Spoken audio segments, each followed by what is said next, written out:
లేదే, నా పిల్లలు చూడట్లేదే అని అనుకో. నువ్వు పొరపాటు పడితే సాతాను మాటు వేసి కాటు వేస్తది. నష్టపోయేది నువ్వే ప్రియ సహోదరి సహోదరుడా.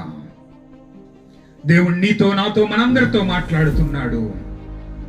ఆయన కల్వరి శిలువలో చిందించిన రక్తము ద్వారా మనకి నిత్య జీవం ఇచ్చాడండి.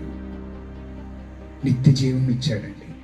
ఈ రోజు కూడా నువ్వు నీ పాపాన్ని విడిచిపెట్టకపోతే, ఈ రోజు కూడా నువ్వు నీ యొక్క భక్తిని సరి చేసుకోకపోతే, ఈ రోజు కూడా నీ యొక్క పాప అలవాటు దేవుడికి నువ్వు సరెండర్ అవ్వకపోతే, అపవాదికి తెలుసా, ఇలాంటి వాడి కోసమా నువ్వు రక్తాన్ని చిందించు.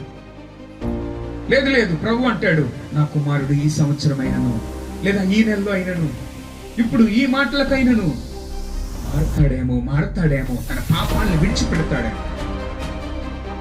కొన్ని హ్యాబిట్స్ పాపం కాదనుకుంటున్నారు మనుషులు.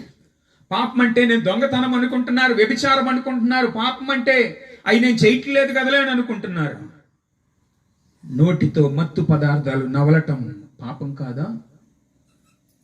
దేవుడిని నిర్లక్ష్య పెట్టడం పాపం కాదా? దేవుడు లేకోకుండా జీవించటం పాపం కాదా? మనిషిలో అంతయు పాపమే ఉన్నది. ఇది మంచి చెయ్యనివ్వదు.